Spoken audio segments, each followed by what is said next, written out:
Primary gain का मतलब क्या होता है, उसके मन में बहुत सारी टेंशन चल रही है, इसलिए उसको बहुत सारा प्यार और कंसर्न चाहिए। जब जब उनके पति उनके साथ होते थे तो वो और ज़्यादा ऐसा करती थी कि वो व्हीलचेयर पे भी नहीं बैठ पाती। इस ज़मीन के फर्श पे पेशेंट लेट जाते हैं हमारे क्लिनिक पे, और हमें सबको बाहर जाना पड़ता है, 10-10 मिनट वेट करना पड़ता है, फिर वो धीरे धीरे उठते हैं, चलते हैं। तो घर वालों तो हैरान हो जाते हैं कि हे भगवान, जो इंसान 1-1.5 महीने से नहीं चल रहा था अभी कैसे चल पड़ा। तो जब भी वो अपने पति को देखती थी वो और ज़्यादा कमज़ोर हो जाती थी।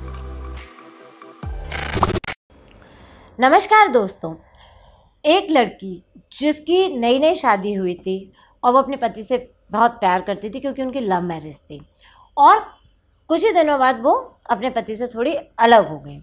क्योंकि शुरुआत में जैसे उनके पति ने बताया कि उन लोगों ने शादी अपनी मर्ज़ी से की थी, घर वाले तैयार नहीं थे, पर धीरे धीरे जो लड़की के साइड के लोग थे वो तैयार हो गए थे, पर लड़के के साइड वाले लोग उनको मना रहे थे। बेटा अपने घर गया अपनी माँ बाप को मनाने के लिए। पर जो भी उनकी स्टोरी रही हो, पर उसका पति वाकई उसका बहुत साथ दिया उसने। पर अचानक से उस लड़की ने एक दिन चलना बंद कर दिया और उसकी टांगें काम नहीं कर रही थी, और वो जब सोकर उठी तो उसके घर वालों से बोली कि मैं उठ नहीं पा रही, मेरे पैर काम नहीं कर रहे, मैं कैसे नीचे उतरूं, मेरी लातें नहीं चल रही। घर वालों ने बड़ी मेहनत से उसके, क्योंकि वो अपने माता पिता के घर पर थी, उठाया करा, टॉयलेट तक ले गए, पर वो कह रही कि मैं जा ही नहीं सकती, मैं बैठ गई। मैंने घर वालों ने सोचा पता नहीं क्या हो गया, क्या सदमा लग गया, कैसे क्या हो गया, और उन्होंने उसके लिए व्हीलचेयर ले ली और व्हीलचेयर पे बैठा के यहाँ वहाँ ले जाने लगे। उसने उठना बंद कर दिया। जो उनके पति थे उनको इन्फॉर्म किया गया, वो आए भी, और उन्होंने देखा कि अरे अचानक से क्या हो गया, चल नहीं पा रही, ये नहीं करी। पर जब जब उनके पति उनके साथ होते थे तो वो और ज़्यादा ऐसा करती थी कि वो व्हीलचेयर पे भी नहीं बैठ पाती थी। वो कहती थी नहीं तो वो उठाते थे उनको, बिल्कुल बेचारा वो उसको गोदी में लेके उस व्हीलचेयर पे बिठाता था, सब करता था, उसके साथ समय बिता रहा था। और उन्होंने काफ़ी डॉक्टर्स के चक्कर काटे, उन्होंने बहुत सारे टेस्ट करा दिए, सारी चीज़ें हो गई उनकी, पर उस बच्ची को कोई भी सहायता नहीं मिली। और लास्ट में जो डॉक्टर्स थे उन्होंने कहा कि यह हमें जहाँ तक लगता है ये एक साइकेट्री केस है, आपको एक साइकेट्रिस्ट को या साइकोलॉजिस्ट को दिखाना चाहिए। लगभग से 8-10 दिन हो चुके थे उनको ये सब पूरी घूमते हुए सारे डॉक्टर्स के पास। फिर वो हमारे साथ आए। जब हमने उनका पूरा सुना कि तब उनके पति ने बताया कि हाँ मैडम, हम लोगों ने शादी की अपनी मर्ज़ी से और इनके माता पिता तैयार तो हो गए, पर मेरे माता पिताजी भी अब तैयार हो गए, पर मैं उनको मनाने के लिए चला गया था, तो अचानक से आया और मैंने अपनी पत्नी का ये हाल देखा। जी, मैंने कहा ठीक है। जब उस बच्ची से बातचीत करी तो मालूम पड़ा कि वो उसको बहुत स्ट्रेस हो गया था, इस बात का दबाव हो रहा था कि ऐसा तो नहीं कि मेरी शादी टूट जाएगी, क्योंकि वो लोग 4 से 5 साल से रिलेशनशिप में थे। उन्होंने कोर्ट मैरिज करी थी और उसको लगा था मैंने अपने माता पिता के ख़िलाफ़, और अब मेरे माता पिता मान गए हैं, उन्होंने शादी को एक्सेप्ट कर लिया, पर ऐसा तो नहीं ये चले जाएंगे या मेरा इनसे अलगाव हो जाएगा या मेरा डिवोर्स हो जाएगा। तो उनको बहुत डर लग रहा था, जिसके कारण अचानक से उनके पैरों ने चलना, जो के सहारे वो चल पा रही थी, वो काम करना बंद कर दिया था। तो जब भी वो अपने पति को देखती थी वो और ज़्यादा कमज़ोर हो जाती थी।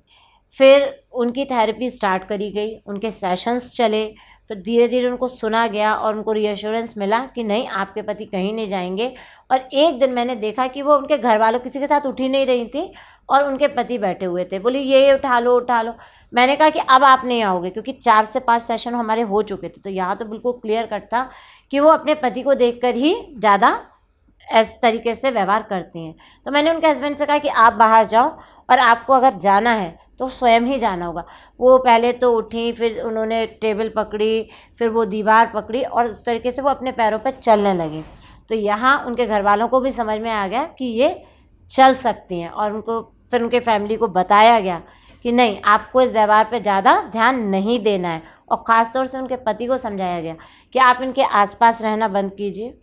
इनकी जब ये आवाज़ लगाएं उठा दो तो ऐसे कर दीजिए कि इग्नोर कर दिया, ये अपने आप स्वयं ही उठेंगी, चलेंगी और अपना काम खुद से करेंगी। और लगभग 7 से 8 सेशन के बाद वो खुद ही चलकर आने लगे। तो दोस्तों, सारिका मैम ने जिस बच्ची के बारे में बात की, उसकी नई नई शादी हुई थी, उन्होंने लव मैरिज की दोनों फैमिलीज़ के ख़िलाफ़।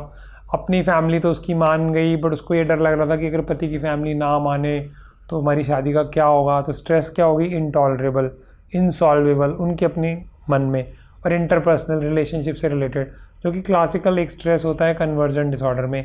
और इसको हम अगर क्लासीफाई करें डिसऑर्डर्स के हिसाब से तो ये आएगा कन्वर्जन मोटर। मोटर में जैसे टांगे काम नहीं कर रही, हाथ काम नहीं कर रहा, बोल नहीं पा रहे, बहुत सारे लक्षण हो सकते हैं, बट फिलहाल जो मैं हमने केस डिस्कस किया वो है कन्वर्जन मोटर। तो इसमें हमें क्लियर कट स्ट्रेस मिल गया, सडन इन ऑनसेट था और सडन टर्मिनेशन भी हो गई, 1-2 महीने में ही वो सेटल हो गई। मेडिसिन में इसमें कोई खास रोल था नहीं, मेन ये था कि ससुराल वाले मान गए और वो चलने लगी और बात खत्म हो गई। अब इसमें जो खास बात आती है ट्रीटमेंट में वो आता है कट सेकेंडरी गेन। अब इसमें ना मेरे को कॉन्सेप्ट थोड़ा सा आपको डिटेल करना पड़ेगा। प्राइमरी गेन का मतलब क्या होता है, उसके मन में बहुत सारी टेंशन चल रही है, इसलिए उसको बहुत सारा प्यार और कंसर्न चाहिए। जब उसकी टांगें नहीं चल रही हैं अनकॉन्शियस लेवल पे, पेशेंट ऐसा कुछ प्लान नहीं करता है, don't take in that manner, but अपने आप ही ऐसा हो जाता है कि दिल की गहराई में वो डर जाता है, खौफ आ जाता है, तो उसकी टांगें नहीं चल रही इस खौफ की वजह से। तो इस खौफ की वजह से क्या होगा, फिर सारे घर वाले सपोर्ट करेंगे, इमोशनल केयर, तो एक गलत तरीके से उसको केयर मिल रही है और उस केयर को बहुत ज़्यादा मिल रही है और हस्बैंड के सामने और ज़्यादा मिल रही है। तो डायरेक्ट कोरिलेशन जो as a professional Sarika ma'am देख पाई, और मैंने तो खैर 1-2 बार ही देखा उनको, क्योंकि मेडिसिन की कोई खास ज़रूरत थी नहीं उनको। तो उसमें सबसे इम्पॉर्टेंट होता है फैमिली को ये समझाना कि जब ऐसा होता है तो आप वीडियो बना लीजिए, दिखा लीजिए, डरिए नहीं, घबराइए नहीं, कुछ नहीं होगा।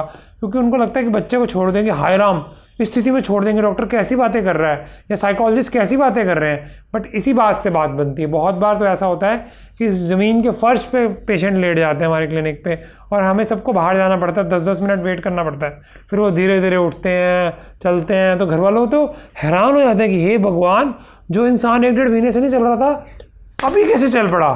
तो उनको एक आहा मूवमेंट आती है कि अच्छा सच में ये साइकोलॉजिकल है। तो ये बहुत इंपॉर्टेंट है समझना ये, और इसका मजाक उड़ाने से कोई फ़ायदा नहीं होगा।